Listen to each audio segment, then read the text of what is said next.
Hola, en este vídeo tendréis la exposición que hice en otro canal sobre la parálisis del sueño y autodefensa psíquica. Espero que os guste. Es un tema además que está un poco explicado, yo creo, ¿no? Eh, Siempre se le echa toda la carne al asador, como suele decir, o todo el peso en que son entidades que están ahí y que nos inducen a esta parálisis. Y eso es una parte, es cierto. Pero también hay otra parte biológica. Entonces yo quiero tratarlo, como siempre intento hacer, desde todos los flancos, ¿vale? Para dar diferentes opciones y luego ya cada uno pues tendrá la manera de poder trabajarlo. Y el meter autodefensa psíquica es porque de alguna manera, lógicamente, si tenemos una entidad que nos está induciendo a, pues también es explicar un poquito en qué consiste esta autodefensa psíquica, ¿no?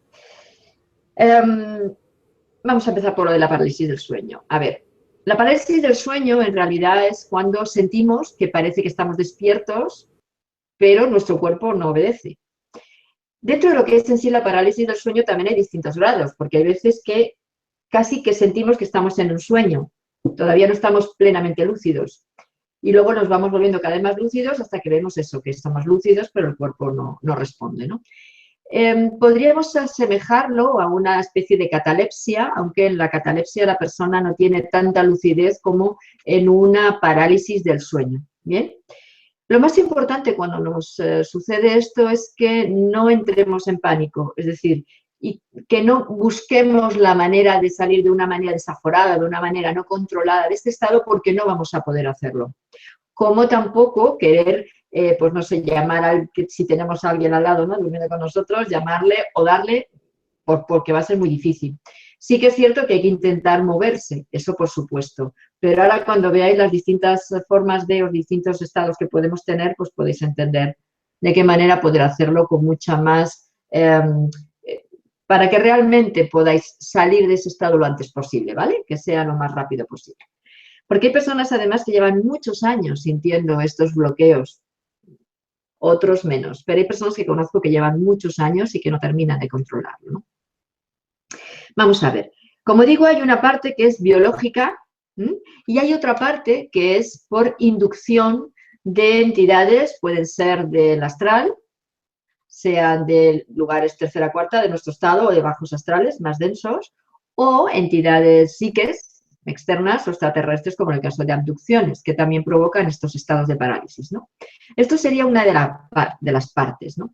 Pero hay otra que han hecho también investigaciones médicas y que no nos tenemos que olvidar de que tenemos una biología, es decir, un cuerpo que también tiene su particularidad y su funcionalidad y tenemos que saber cómo funciona para entender por qué reacciona de determinada manera, ¿no?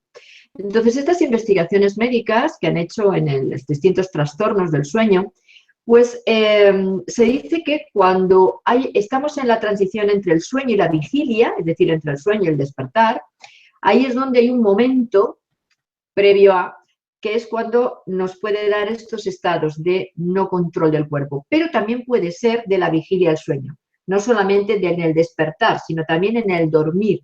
Es más común en el despertar que cuando nos vamos a dormir, ¿eh? Pero también puede suceder, ¿no? Entonces, quien sufre estos estados, pues se despierta bruscamente, teniendo como una plena conciencia de su psique, ¿no? De su pensamiento, pero una parálisis total del físico, como os decía, ¿no? Entonces se siente las sensaciones de me siento atrapada en este cuerpo, pero no es que no me puedo mover, no puedo salir de él, ¿no? Puede dar esa sensación de miedo, de claustrofobia. Inclusive personas que pueden hasta abrir los ojos, pueden llegar hasta ese control de apertura de ojos y estar viendo lo que hay allí y aún así su cuerpo no moverse. Esto sería como mucho más extremo, ¿no? Yo los que conozco no llegan a abrir los ojos, cuando yo los he tenido no he llegado a abrir los ojos, pero sí he estado en estos estados de igual, ¿no? De no controlar mi cuerpo, ¿no?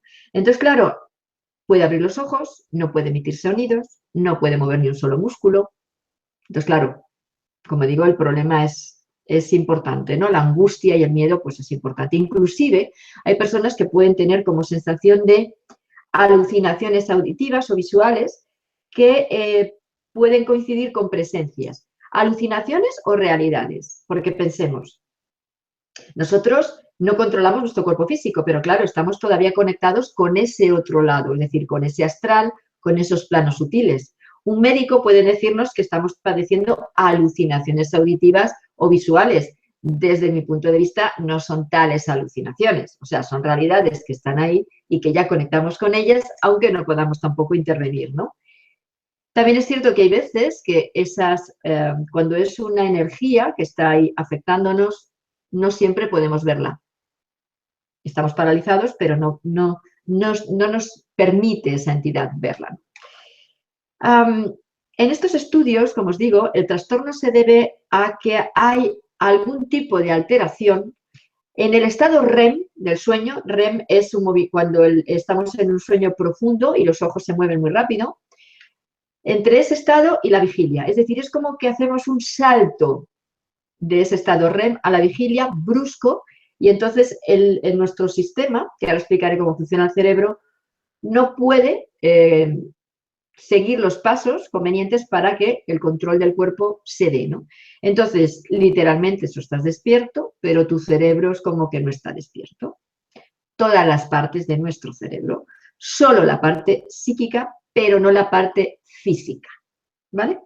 Entonces, ¿por qué la parte física no se despierta? Hay una zona en nuestro cerebro, y de esto ya un poquito hablé en otro vídeo anterior, hay una zona en nuestro cerebro que se llama formación reticular, que está ubicada en lo que es nuestra parte reptiliana del cerebro. Es decir, nuestro cerebro se compone de 3 cerebros.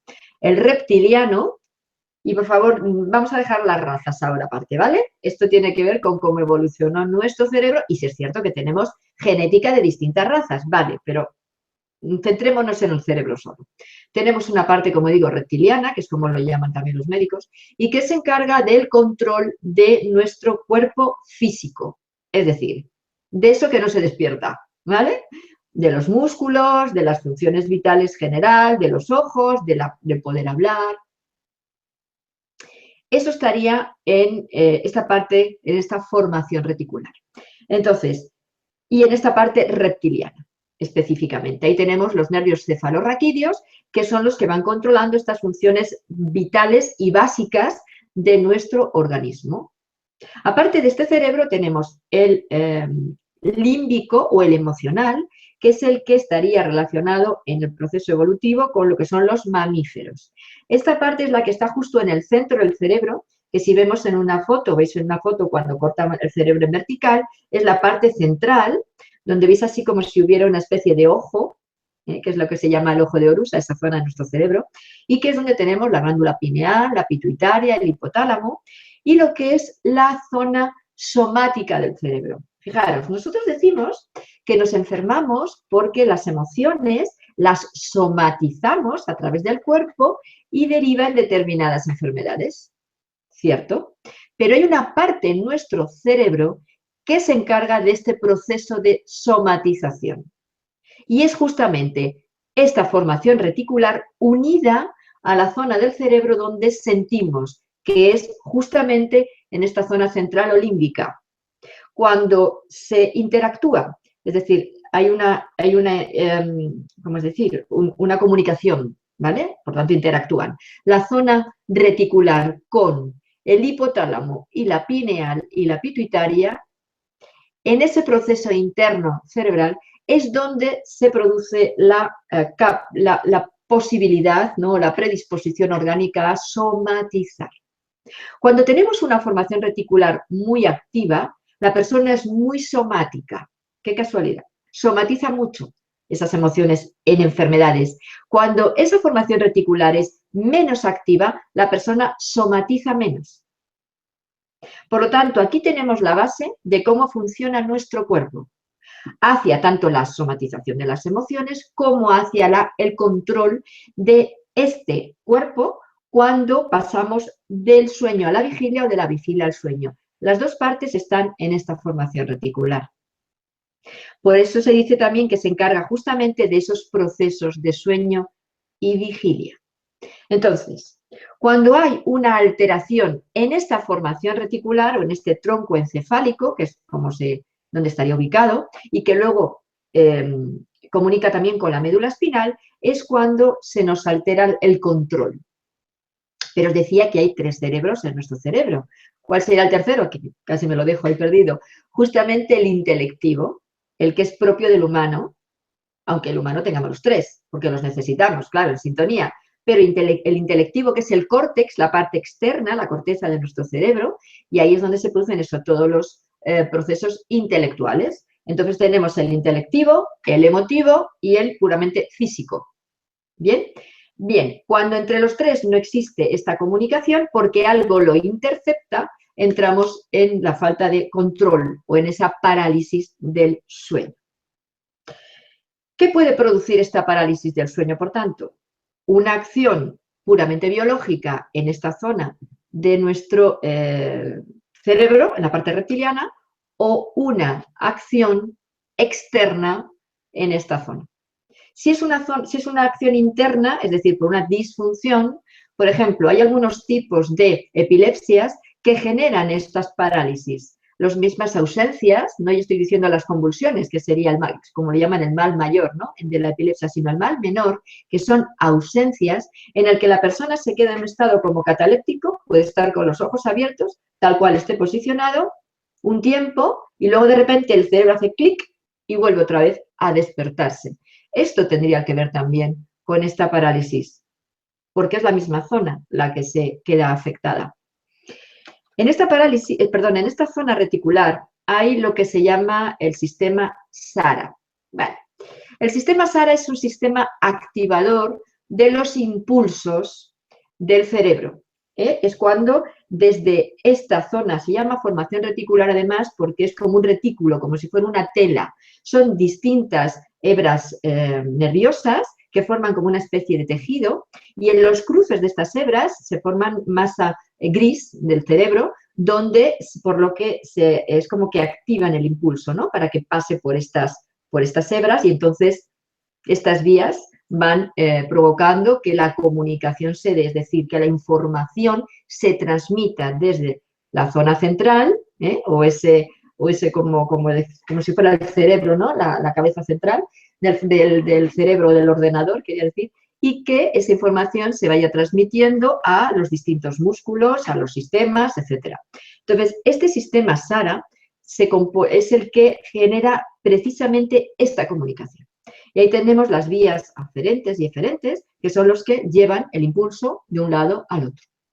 Cuando hay un problema en este sistema, es cuando, como digo, se produce la parálisis.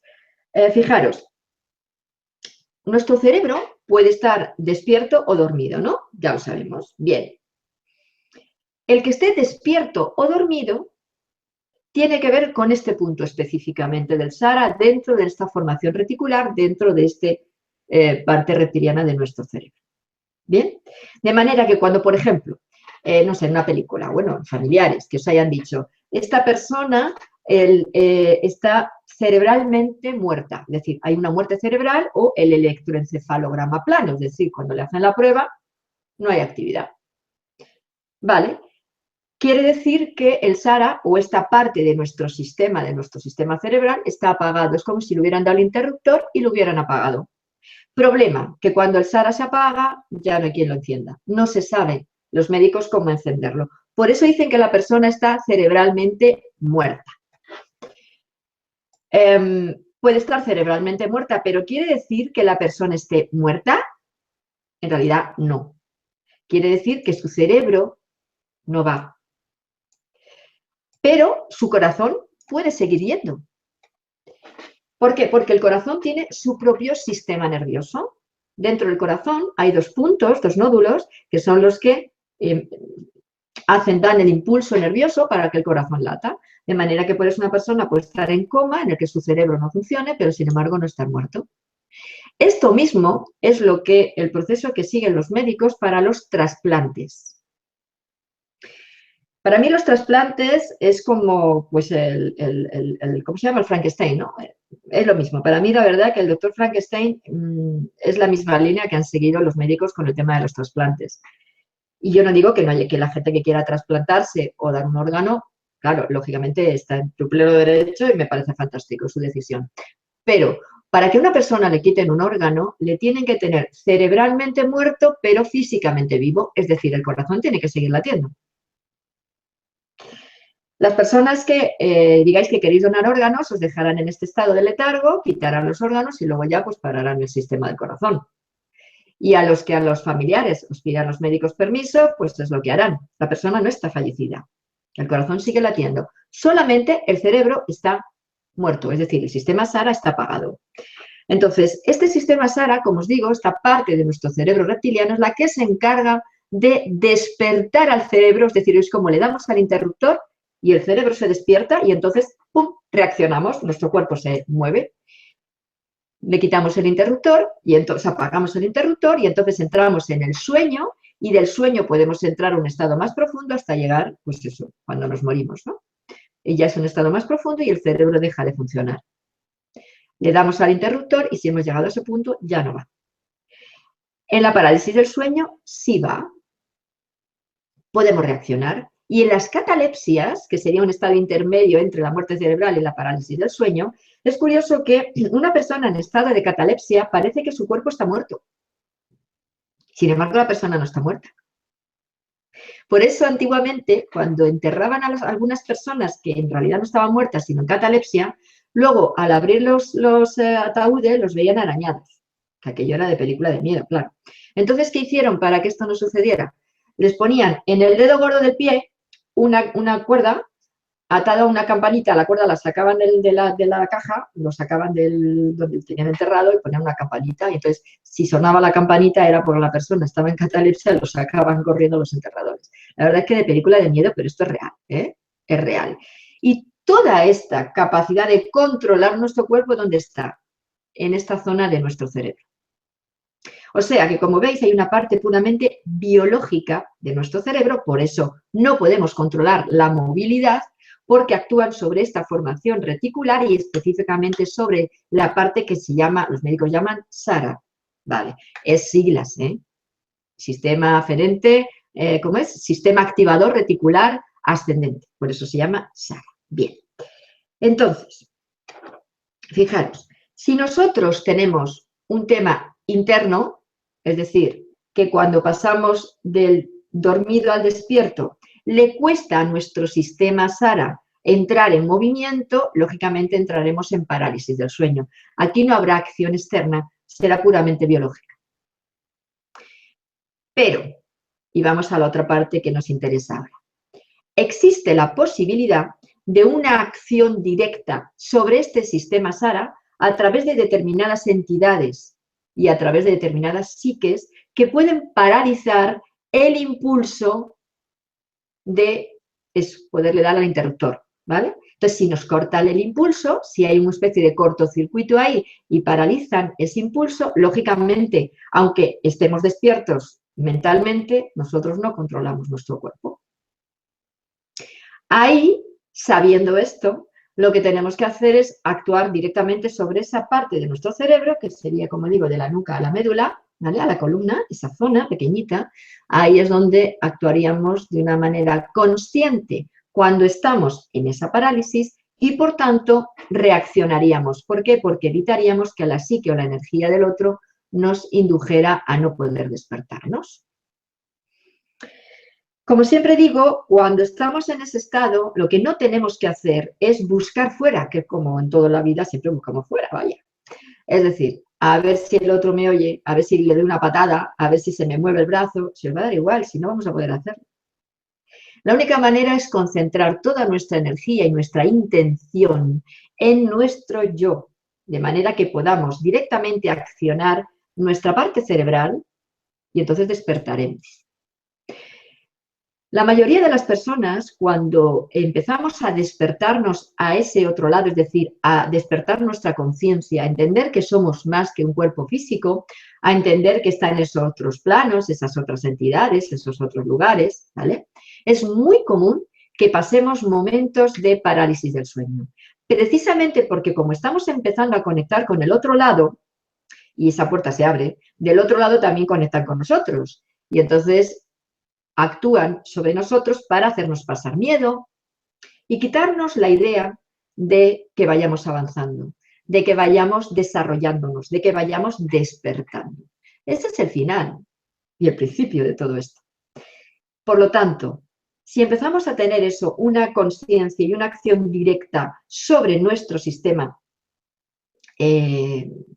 cerebral, sobre esa parte, sobre nuestra energía, sobre nuestro ser, y concentramos la energía en nosotros, accionamos en esa zona de nuestro cerebro haciendo una depuración, haciendo un, ¿cómo decir?, focalizar energía a esa zona para liberarla del bloqueo, vais a despertar de inmediato. Porque ya las personas que he enseñado han despertado de inmediato.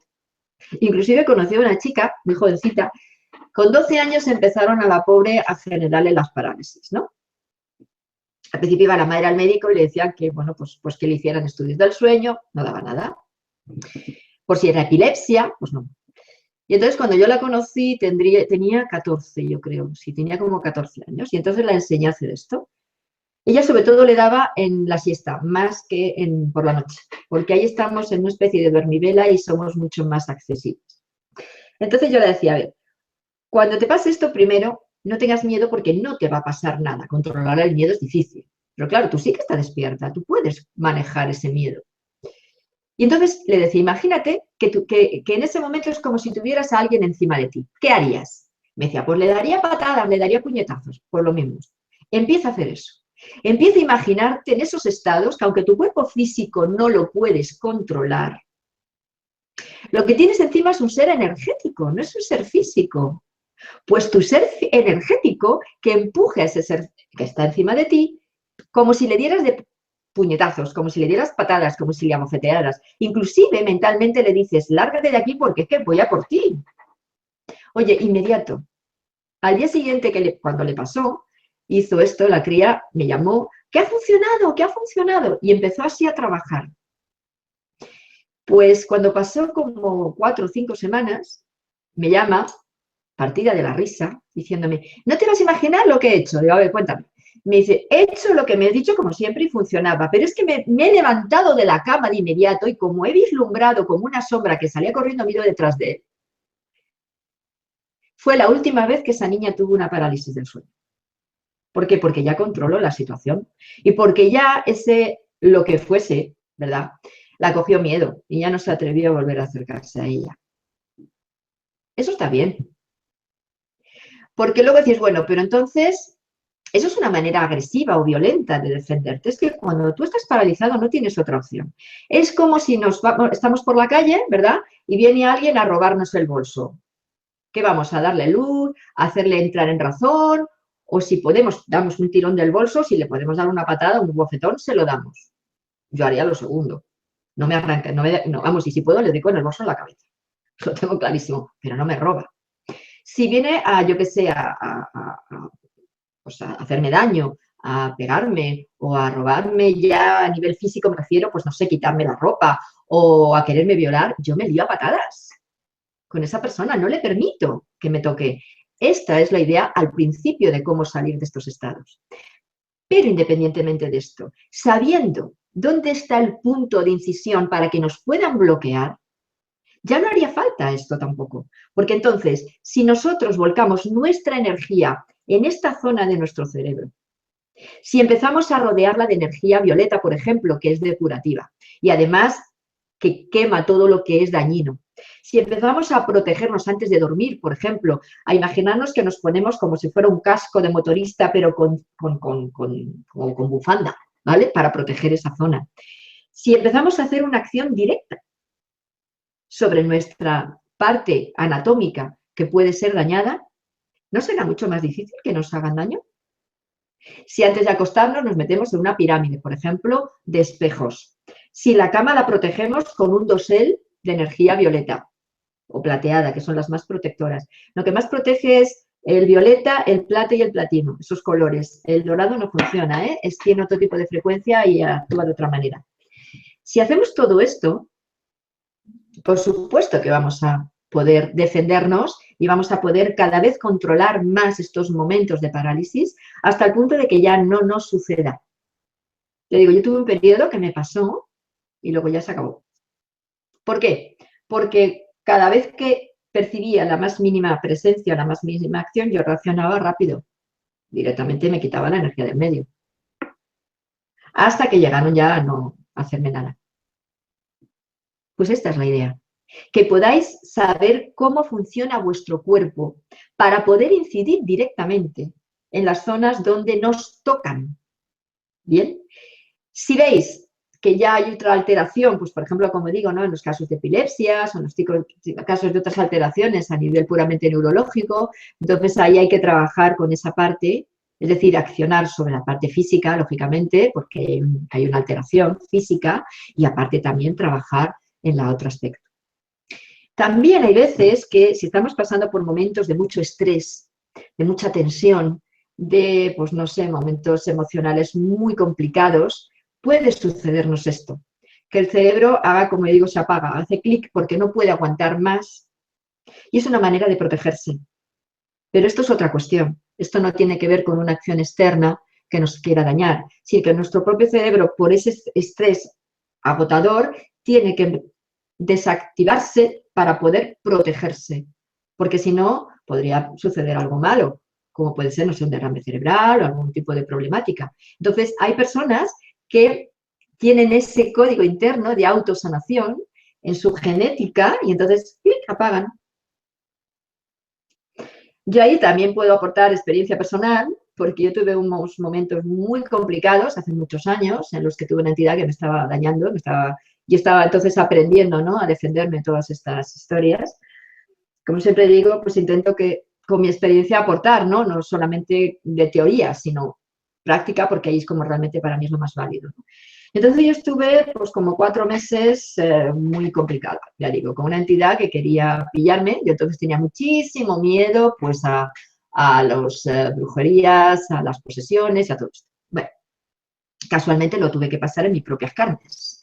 Aprendí, se me quitó el miedo. Ya que a partir de ahí se acabó el miedo. Entonces, claro, yo tenía que controlar mi psique al punto extremo para que esa ser, presencia, lo que fuere, que sí, claro, sé quién era, luego ya lo detecté, no me controlara, no me poseyera, no controlara mi cabeza. Porque había veces que los pensamientos que yo sentía o las emociones no eran mías, y lo tenía muy claro que no eran. Y eso lo tenía que repeler.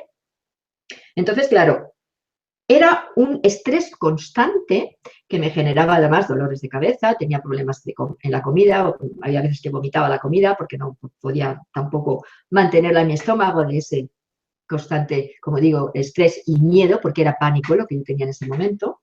Y entonces había momentos en que mi cerebro, como no podía más, desconectaba. Y me hacía la Pascua, porque claro, desconectaba cuando le daba la gana. Y no te avisa. Había veces que esas desconexiones las tuve conduciendo. Las tuve en el trabajo. Las tuve, pues una vez me pasó en una reunión con el director del trabajo donde yo estaba y tal, me pasó. Las tenía donde surgía. ¿Qué hacías? ¿Conduciendo? Sí, conduciendo. Diferencia entre que te dé la ausencia y que te duermas. Totalmente distinto. Cuando uno se duerme en el coche, pues relajas todos los músculos, se te va el coche donde sea y aceleras porque, claro, el pie cae. Cuando te da la ausencia, tú no te mueves y sigues con los ojos abiertos y parece que estás conduciendo. Es curioso que yo no sé cómo lo hacía, os juro que no sé cómo lo hacía, tampoco era mucho el tiempo que estaba así, ¿no? Porque una parte interna mía como que reaccionaba rápido. Pero yo seguía igual. Cuando reaccionaba, se me había ido un poco el coche, pero no mucho. Si coincidía con que era en una curva, ahí sí, claro, que tuve momentos delicados. Hubo una vez que me desperté y había un muro aquí al lado que no me lo comí de milagro. Otra vez me pasé al otro carril, que bueno, pero es curioso, siempre despertaba cuando estaba el peligro. Incluso hubo una vez, que eso fue muy curioso. Y iba subiendo aquí en Madrid, hay una zona que es el puerto de Guadarrama, no, de Guadarrama, no, de Galapagar, que es, yo vivía entonces en San Lorenzo del Escorial y trabajaba en Madrid, entonces subía por ese puerto, luego ya no fui más por ahí. Entonces ahí había muchas plazoletas y en una de ellas había un colegio. Pensé, voy a entrar en la plazoleta del colegio, por Dios que no me dé la ausencia. Oye, dicho y hecho, me dio la ausencia. Vamos, iba despacio, claro, porque a ver, estábamos en una zona pues eso, de niños. Entonces, yo iba despacito, ¿no? y había policías que estaban ayudando para que los niños cruzaran. A mí me despertó, me sacó de ese estado de letargo el golpe del policía en mi capó. Reaccioné. Y claro, menos mal que tengo unos reflejos de gato, porque tanto a nivel de decir como a nivel de hacer, porque claro, como estoy con los ojos abiertos, el hombre no se dio cuenta de que yo no estaba. Pero cuando me dijo, señora, ¿qué ha pasado? ¿Qué va? No se ha dado cuenta, no ha frenado, lo que es único que se me ocurrió. He frenado, pero me han fallado los frenos, lo siento. Y el señor se lo creyó y me dejó pasar. Yo quería morirme, porque claro, ya dije, bueno, es que puede pasar cualquier cosa. Afortunadamente, conforme fui superando, fui relajando y todo mi sistema se fue normalizando, las ausencias desaparecieron. Y no tenía nada que ver con la epilepsia, porque yo no soy epiléptica. Tenía que ver con que esta parte del cerebro necesitaba esos momentos de desconexión para no saltarse los plomos. Pues como en las casas, ¿no? Que se saltan los plomos. Y entonces, al desconectarse, relajaba y luego volvía a conectar, ¿no? Fijaros, tenemos un organismo perfecto, pero claro, hay veces que nos hace la Pascua, como digo, porque no avisa, ¿no? Pero ahí podemos entender que en ese momento en que mi cerebro hacía clic y se desconectaba, ¿cómo es posible que en los momentos de peligro se accionara de nuevo? Es porque algo en nuestro interior está alerta, independientemente de que nuestra parte física en ese momento esté haciendo sus procesos de reajuste, ¿no? Yo despertaba, nunca me di ningún golpe, nunca he tenido ningún problema. En el trabajo lo mismo, yo seguía escribiendo, claro, y a la máquina, cuando volvía había escrito cualquier chorrada. Pero mi jefe no se había dado cuenta. ¿Por qué? Porque aunque le tenía al lado, como estaba con los ojos abiertos, entonces enseguida reaccionaba. Bien, esto mismo es lo que podemos hacer cuando nos da la parálisis del sueño. Esa parte en nuestro interior que sí sabe, aunque aparentemente no pueda controlar, puede hacer los pasos necesarios para que controlemos, es decir, para que al final despertemos y para que podamos evitar que estas entidades nos hagan la Pascua, es decir, nos dejen ahí sujetos, inmóviles, inclusive hay gente que los pueden abducir, como de hecho ha pasado, porque es la técnica que utilizan. Es así que genera el cortocircuito en esa parte y adiós. Nos sacan del cuerpo o nos llevan con cuerpo incluido y en algunas personas ponen un clon para que la gente se piense en sus familiares que sigue dormido, pero la persona se la han llevado a otra parte. Entonces, para controlar todo esto, lo primero que hay que controlar es el miedo. No pasa nada. Si nosotros tenemos las herramientas en nuestro interior, independientemente de que podamos protegernos, como os he dicho, que sería lo de la autodefensa psíquica, tenemos también ya saber cómo funcionamos. Si sabemos cómo funcionamos, sabemos cómo interceptar el cortocircuito, sabemos cómo evitar que estas entidades o que estas psiques nos hagan la Pascua, directamente accionando sobre lo que ellos están accionando, por lo tanto, evitando o impidiendo que su energía nos haga daño. Y veréis cómo despertáis inmediato. Y si no, de primeras, hacer esto de toda la energía, concentrarla en vosotros y como si imaginando que tenemos a alguien encima, nos liamos a puñetazo. Veréis cómo igualmente salís de estos estados de parálisis del sueño. Pero yo quería daros también una base puramente física para que sepáis cómo podéis actuar, dónde tenéis que actuar, de qué manera podéis evitar que estas cosas sucedan. Porque claro, si esta zona de nuestra formación reticular en el reptiliano está además directamente conectado con el hipotálamo, la pineal y la pituitaria, que es ese triángulo que nos ayuda mediante la producción de estas neurotransmisores o estas hormonas o estas drogas, que es lo que realmente son, ¿no? Para activar en nuestro cerebro la posibilidad de pasar al otro lado, de conectar al otro lado, de que en el sueño veamos, podamos salirnos del cuerpo, podamos proyectarnos a lo que queramos o a donde queramos ir, ¿vale? Como hay esta interconexión, nosotros tenemos la facilidad de poder actuar ahí y poder realmente ser dueños y ser los que manejamos nuestro vehículo, porque nuestro cuerpo es un vehículo. Lo que pasa es que no sabemos manejarlo, porque no lo conocemos, porque lo de estudiar anatomía es aburrido. Y entonces siempre intentamos hacerlo desde fuera. No, es que es muy importante que sepamos un poquito de anatomía para que realmente sepamos controlar nuestra actividad física, ¿vale? Entonces, Esta forma de accionar sobre nosotros, ¿no? Esta forma de controlarnos, también podemos evitarla aprendiendo a protegernos, lo que se llama la autodefensa psíquica. La autodefensa psíquica es para mí más potente y más necesaria que, por ejemplo, aprender a trabajar pues, con las velas o con los inciensos o con el agua. Eso también es trabajar con los 4 elementos y está ahí como una ayuda, por supuesto, y de hecho yo enseño a trabajarlo y yo lo utilizo cuando lo necesito. Pero si vosotros sabéis cómo trabajar con vuestra psique y sabéis desarrollar las diferentes técnicas que hay de autodefensa psíquica, en cualquier lugar, sin necesitar nada material, podéis protegeros.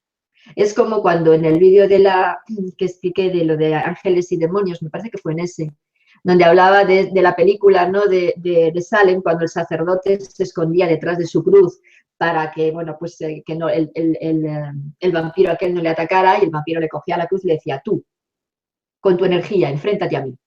Pues esto es lo mismo. A nosotros nos viene una psique potente y encendemos una vela, hacemos un ritual o ponemos incienso y es que lo sopla. No sirve para nada. Para nada. ¿Por qué? Porque nos estamos escondiendo detrás de esos materiales, ¿no? Sean las plantas, sean las velas, sea lo que sea, de esos elementos. No podemos escondernos detrás de. Nosotros tenemos con nuestra fuerza y energía e intención frenar todo eso que nos viene. Podemos utilizarlo como apoyo. El agua, la sal, las velas, los inciensos, las plantas como apoyo, pero no como protección única. Y además, fijaros, vais en el metro o en el autobús y de repente os ponéis mal, porque una energía o alguien percibís que os está lanzando algo. ¿Qué hacéis? Si no tenéis la vela, el incienso, el agua, la cruz, ¿qué hacéis? Os morís de asco, porque claro, no podéis protegeros. Aquí entra la autodefensa psíquica. ¿Vale? Aquí entra el meteros dentro de una pirámide de espejos, de una burbuja de energía violeta, de una espiral, levantar un muro de energía entre esa persona y vosotros, poneros un casco de protección, yo qué sé, lo que se os ocurra, ¿vale? Pero aparte de esto, ¿qué es muy importante? Que vuestro aura esté fuerte. Ese es el mayor escudo que tenemos, nuestro propio aura y nuestro sistema de chakras. Hay determinadas técnicas de meditación, como es la meditación gaso, como es la limpieza de la columna vertebral, con que se trabaja con la energía violeta, como es la activación del sistema Hara, como es, por ejemplo, hay una respiración que se llama Yoshin Kokyu, que es muy buena, que también, creo que está en internet, pero vamos, la meditación gaso seguro que está. Es decir, trabajar con nuestro propio sistema energético, ¿vale? Para poder tenerlo sano. También, pues, activar nuestros centros de energía en frecuencia superior, en frecuencia de quinta, que es la frecuencia Hara. Pero también, lo más importante, aparte de estas técnicas, que nuestras emociones estén ordenadas, porque son los que alteran la energía. Entonces, si nuestras emociones están ordenadas, es decir, si todo lo que nos quita energía, como es el estrés, como es el miedo, la culpa, los sentimientos de inferioridad, el entregar el poder al otro, los excesos, la dependencia emocional, el estar en lugares que nos absorben la energía, no sé, el que tengamos presencias alrededor nuestro, el que estemos con vínculos a otras personas. Si esto no lo resolvemos, estamos flojos y, por tanto, no vamos a poder protegernos adecuadamente. Tendremos que trabajar con nosotros también, identificando estas emociones, trabajándolas, cortando todo vínculo que tengamos con toda persona querida y no querida de nuestro entorno, porque cuando hay un vínculo, hay un intercambio de energía. Y esto es un punto que da miedo. ¿Y por qué? ¿Cómo voy a cortar los vínculos con las personas que yo quiero? ¿Y por qué para sentir a la persona que quieres necesitas tenerla atada? Porque un vínculo es una atadura, es una cadena. ¿Y por qué? ¿Por qué te da seguridad tenerlo encadenado? O que te tengan a ti encadenado. Y diréis algunos, a la Sol, qué exagerada lo que está diciendo, eso no es así. Que sí, que sí. Que si lo vierais en el astral, veríais a dos personas con una ligadura. Cuando uno mueve, el otro mueve. Cuando el aquí mueve, el otro va detrás. Cuando el alma, que esas ligaduras permanecen en el alma, en las almas, y por eso se llaman vínculos kármicos. Cuando las almas se van, siguen con sus vinculitos. Cuando una encarna, los otros van detrás. Luego dice, no, son grupos de almas familiares. No, qué narices. Son grupos de almas kármicas, o sea, con vínculos kármicos. Entonces, cuando uno siente una historia, el otro la recibe por impronta, porque están vinculados energéticamente. Y porque estos vínculos son como tuberías, por los cuales la energía se mueve. Si uno mueve energía de miedo hacia el otro la recibe y empieza a tener miedo. Si uno rabia, el otro lo recibe. Si el otro lo culpa, el otro lo recibe y al revés. ¿Qué necesidad tenemos de esto? Pero podéis decir, ya, pero si es amor, es que si es verdadero amor, no tendría que haber vínculo, porque no hace falta. Cuando uno ama verdaderamente, lo primero que desea es que la otra persona sea feliz y esté libre. No tenerla atada, la pata a la cama. Bueno, de la silla o de la propia pierna, vaya. ¿Para qué? ¿Por qué tenemos miedo a que esa persona sea libre? Porque nos vaya a dejar. Entonces es que no nos amaba. Digo yo. Yo en su momento me di cuenta de que me debilitaba mucho con determinadas relaciones y empecé a cortar vínculos. Me sentí mucho mejor. Mucho más fuerte, más potente, mucho más en mí. Me influía menos lo que la gente pensaba, opinaba, decía. De hecho, ya me da igual. A no ser que haya mala educación y cuestiones fuera de tono, pero eso no es por un tema de vínculo, es un tema de puro respeto de unos a otros. Ya está, ¿vale? Si no es así, me da igual. Claro, entonces luego pensé, bueno, ¿y a las personas que amo? ¿A mi pareja? ¿Por qué me tengo que tener atada? ¿Es que necesito esto? Si yo le desato, es decir, si le dejo libre, ahí es donde él verdaderamente me demostrará que me ama. No porque yo le tenga sujeto. Y entonces, por tanto, mis emociones de amor él las siente y también le exaltan las suyas, ¿no? Pues como que le potencian las suyas, igual que al revés. Digo, no, a ver, que él sienta por sí mismo ese amor hacia mí, a ver si es verdad. Vamos a cortar. Fue curioso.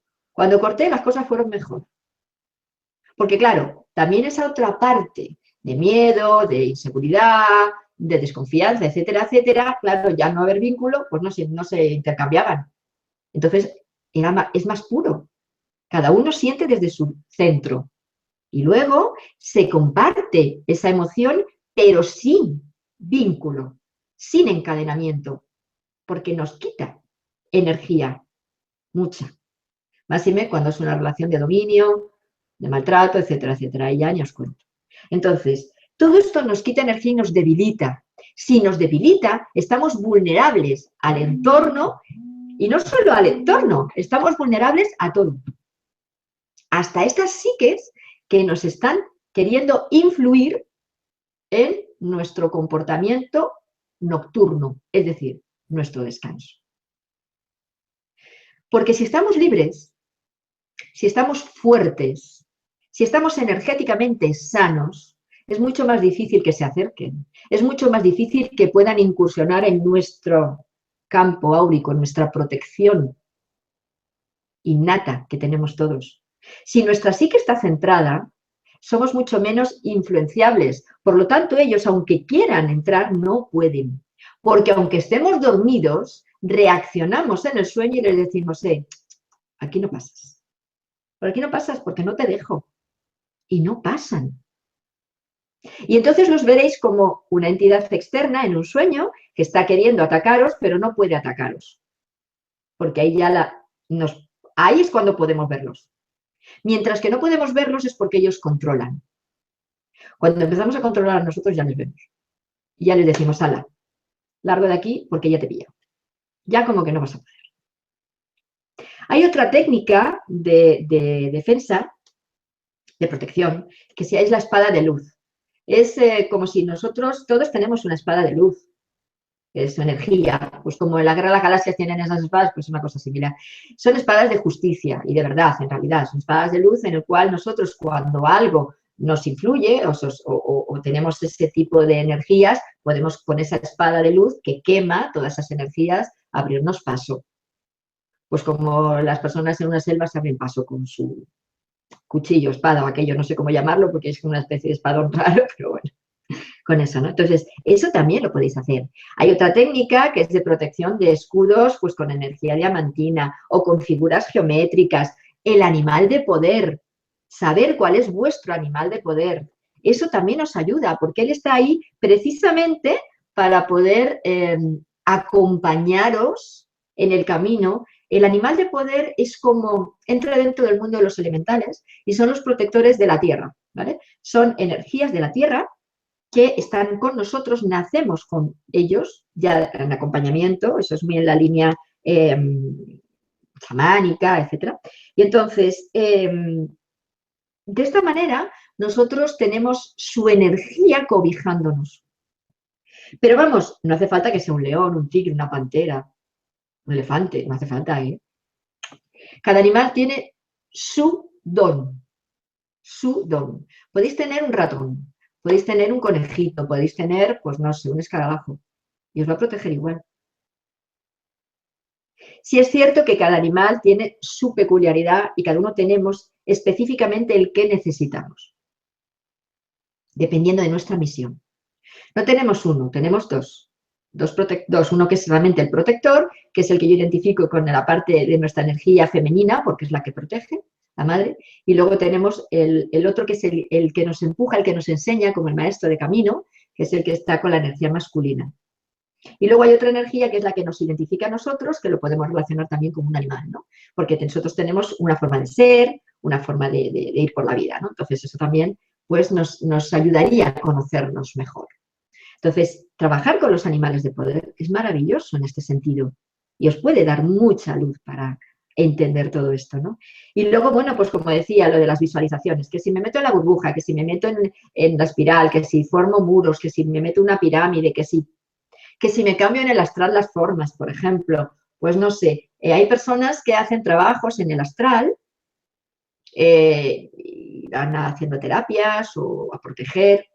Podemos cambiar nuestras formas en el astral y proyectarnos como en ese momento sabemos que va a hacer más beneficio a esa persona. Pues no sé, a lo mejor, pues si es un niño, yo hay veces pues que he ido pues como si fuera una especie de angelito, ¿no? Para que el niño no se asuste, o como un animalito. Entonces los niños, como tienen esa capacidad de vernos, pues como que reciben mejor esa energía, ¿no? O proyectarla como un animalito, una energía de protección a ellos. Es decir, podemos jugar también en el astral para de esta manera nosotros sentirnos mejor. O ponernos a lo mejor, pues no sé, para que no me pase lo de que venga esta entidad y me haga daño y me deje inmóvil. Pues me voy a disfrazar, me voy a poner como si fuera, yo que sé, un dinosaurio o alguien como muy feo. Pues también se puede hacer. Y podéis pensar, va, a Sol se le ha ido la pinza. No, no se me ha ido. Es que es una técnica que forma parte de lo que es la autodefensa psíquica y el control mental. De hecho, muchas veces cuando la gente piensa que ha venido un draconiano, un reptiliano, un tal y un cual, no lo son. No son realmente eso. Muchas veces son personas que saben de estas técnicas y que van para hacer asustar, debilitar, o entidades del astral que se ponen de esa manera para asustarnos. Por eso hay que aprender lo que existe en el otro lado y por eso no soy partidaria de los viajes astrales, entre otras cuestiones. Porque no sabéis, hasta que no se conoce lo que está en ese lado, es mejor no curiosear para no darnos sustos, ¿vale? Entonces, muchas de las veces que aparecen de esta manera no son. Son estos espíritus burlones que vienen diciendo en una ouija, soy Satanás, soy el demonio. Que va, es un espíritu burlón, que os está tomando el pelo. Pero claro, si se queda con vosotros os puede hacer mucho daño, porque sí es cierto que altera vuestra psique, vuestras emociones y sobre todo entráis en un pánico terror porque empiezan las luces a encenderse, las cadenas de música a ponerse en marcha, las televisiones a encenderse aunque estén apagados. ¿Vale? Entonces, si empezáis a aprender, como digo, estas técnicas, si trabajáis vuestras emociones, si cortáis los vínculos con los queridos y los no queridos, o menos queridos, si fortalecéis vuestro campo energético, si cuidáis vuestro cuerpo físico y si cuando os vais a dormir sabiendo dónde está el punto de acción para que os dé la parálisis, lo protegéis, lo fortalecéis, os protegéis vosotros. Y si os pasa aún así, en vuestro estado de ensueño, que no estáis dormidos psíquicamente, hacéis el trabajo que os digo de focalizar la energía en esa zona y de imaginar como si tuvierais a alguien delante, que os lo queréis quitar de encima, veréis cómo deja de pasaros eso inmediatamente. Porque estas entidades, en el momento que se dan cuenta que ya los hemos pillado y que ya nos manejamos en ese lado, desaparecen. Porque claro, masocas no son. Y bofetadas no quieren recibir. Y una energía bien lanzada, una energía de luz bien lanzada para ellos es como una bofetada. No les interesa. Entonces dejarán de molestar.